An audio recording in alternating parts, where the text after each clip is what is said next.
Alright, so today I want to talk about GOER cases.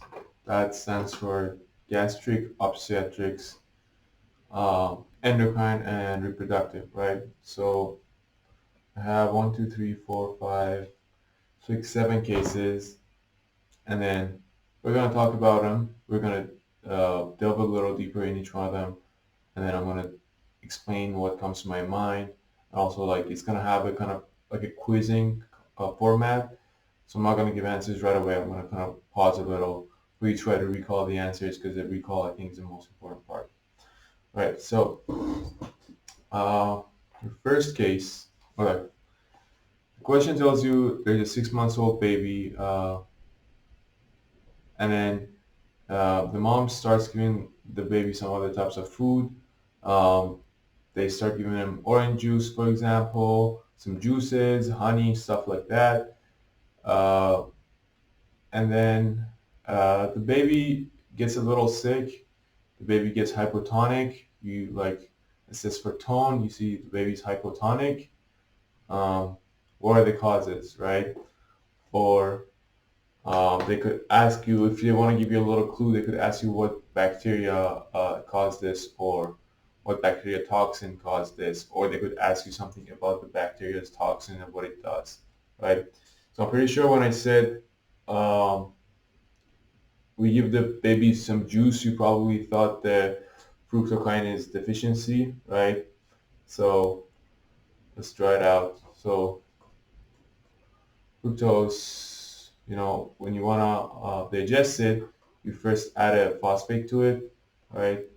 And you get a phosphate and fructose, right? Now, if you have a problem, and then there's another step here, and then you get like a glucose or something out of it, right?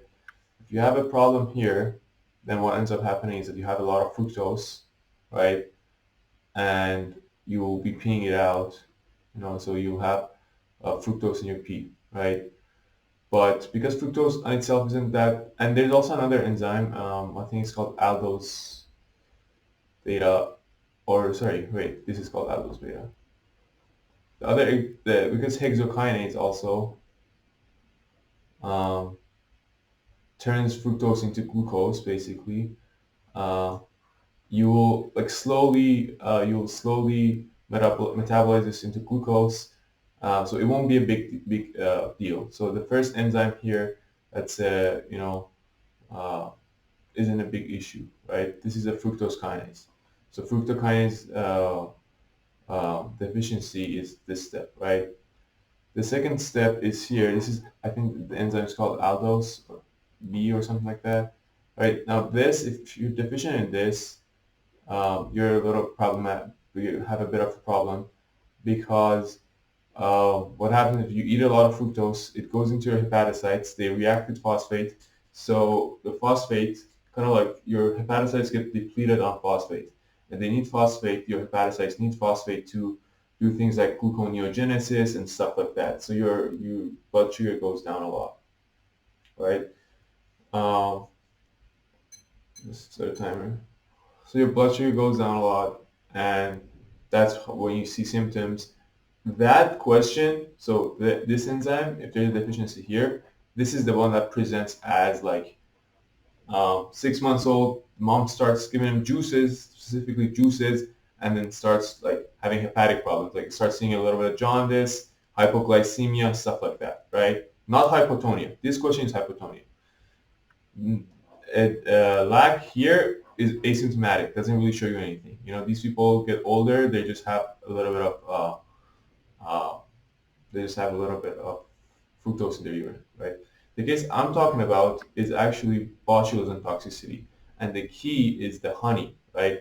The honey has spores of the bacteria called Clisteria botulism, right?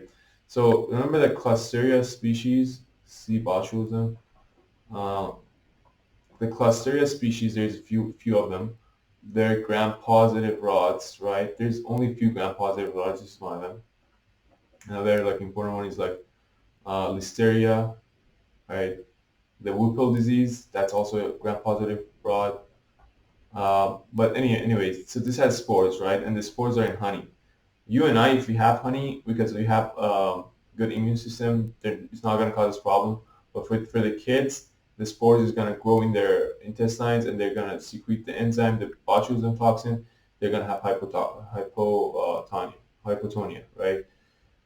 So how does botulism toxicity show in an adult? So in an adult, we have usually consumption of some sort of canned food. Usually they say home cooked canned food.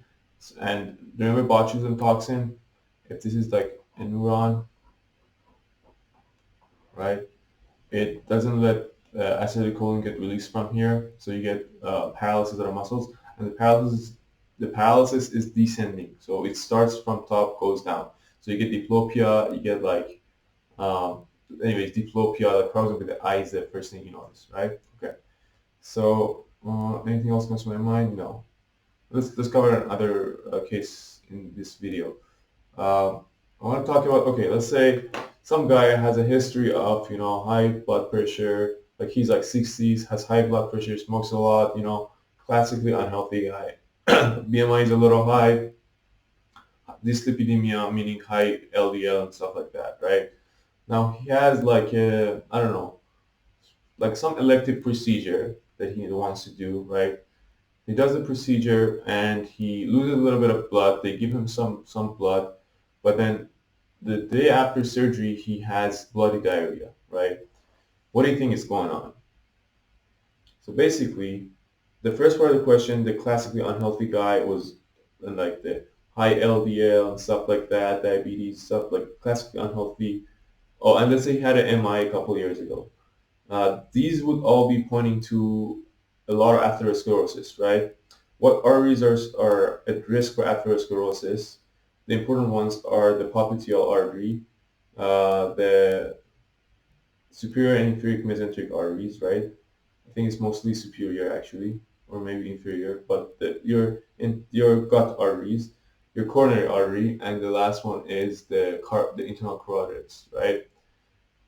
Atherosclerosis in all of them present differently. In the foot one, it presents as claudication. Anyways, we're trying to focus on GI, right? So if you have a occlusion of your relative occlusion of your superior mesenteric and inferior mesenteric, or either one of them, right? And you're someone who just got a surgery, lost a lot of blood, right? So you have kind of two things uh, helping each other that are kind of depriving the gut of blood, right? So you get bowel ischemia, right? Now, the question basically is, where do you get the bowel ischemia, right? Let's say it happens, let's say if your internal mesenteric artery gets blocked, right? Where are the areas that are more susceptible to ischemic damage? So there's really two areas. One of them is the very well-known one. You should know this. Is the splenic, actually on my right, on my left actually, splenic flexure of the transverse colon. Right. So transverse colon um, is is fed by superior mesenteric. Descending colon is fed by inferior mesenteric. Right. And then there's an anastomosis that connects them right around the splenic flexure. If one of the arteries is not doing well, then the other one kind of takes over. But that area gets there's ischemia of that area, right? Because watershed areas usually get ischemia first because they're kind of not getting direct blood from either, right? The second place is the rectosigmoidal junction, because the rectum is kind of gets blood from the internal iliacs, and so you have a watershed area between the rectum that gets blood from internal iliacs, and then the sigmoid that gets blood from the inferior mesenteric. So just to clarify, in this case, we don't have an occlusion necessarily, complete occlusion. What we have is vessels that are like kind of like narrowed down, and then we lose a lot of blood toward that procedure that this guy had. And then so we get these areas of watershed kind of necrose and bleed. Okay, it's the end of this video. I want to make more.